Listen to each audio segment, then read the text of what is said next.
ನಿಮಗೆ ತುಂಬಾ ಕೋಪ ಬರುತ್ತಾ?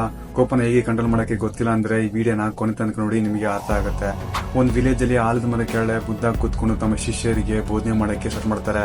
ಆ ದಾರಿಯಿಂದ ಹೋದಂತ ಒಬ್ಬ ವ್ಯಕ್ತಿ ಬುದ್ಧನ ಹತ್ರ ಬಂದ್ಬಿಟ್ಟು ಆ ಬೋಧನೆನ ಇಷ್ಟಪಡದೆ ಬುದ್ಧನ ತುಂಬಾ ಭಯಕ್ಕೆ ಸ್ಟಾರ್ಟ್ ಮಾಡ್ತಾನೆ. ತುಂಬಾ ಬಾಯಿಗೆ ಬಂದಂತೆ ಭಯಕ್ಕೆ ಸ್ಟಾರ್ಟ್ ಮಾಡ್ತಾನೆ. ಅಲ್ಲಿ ಕೂತಿದಂತ ಎಲ್ಲಾ ಶಿಷ್ಯರಿಗೂ ತುಂಬಾ ಭಯ ಆಗುತ್ತೆ, ತುಂಬಾ ಕೋಪನೂ ಬರುತ್ತೆ.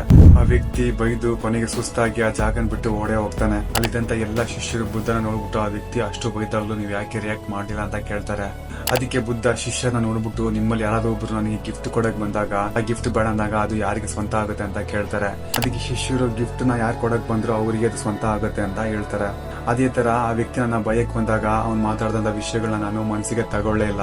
ಅಂದ್ರೆ ಅವ್ನು ಆಡ್ದಂತ ಮಾತುಗಳು ಎಲ್ಲಾನು ಅವನಿಗೆ ಸ್ವಂತ ಆಗುತ್ತೆ ಅಂತ ಹೇಳಿ ಆ ಮಾತನ್ನ ಅಲ್ಲೇ ಮುಗಿಸ್ತಾರೆ. ಇದೇ ತರ ಜೀವನದಲ್ಲಿ ಒಬ್ಬ ವ್ಯಕ್ತಿ ತುಂಬಾ ಕೋಪ ಪಡೋದ್ರಿಂದ ಮೊದಲನೇದಾಗಿ ಅವನೇ ವಿಕ್ಟಿಮ್ ಆಗ್ತಾನೆ. ಕೋಪನ ತುಂಬಾ ಮನಸ್ಸಿಗೆ ತಗೊಳ್ಳೋದ್ರಿಂದ ಆ ವ್ಯಕ್ತಿನೇ ವಿಷನ ಸೇವಿಸಿ ಪಾಯ್ಸನ್ ಅವನೇ ತಗೊಂಡು ಅವನ್ ಸಾಯೋ ಬದಲು ಬೇರೊಬ್ರು ಸಾಯ್ತಾರಂತ ಎಕ್ಸ್ಪೆಕ್ಟ್ ಮಾಡೋದಕ್ಕೆ ಸಮ ಆಗುತ್ತೆ. ತುಂಬಾ ಕೋಪ ಪಡುವಂತ ವ್ಯಕ್ತಿಗೆ ಈ ವಿಡಿಯೋನ ಶೇರ್ ಮಾಡಿ, ನನ್ನ ಫಾಲೋ ಮಾಡ್ಕೊಳ್ಳಿ. ನಾನು ತುಂಬಾ ವಿಷಯಗಳನ್ನ ಮಾತಾಡಬೇಕಾಗಿದೆ.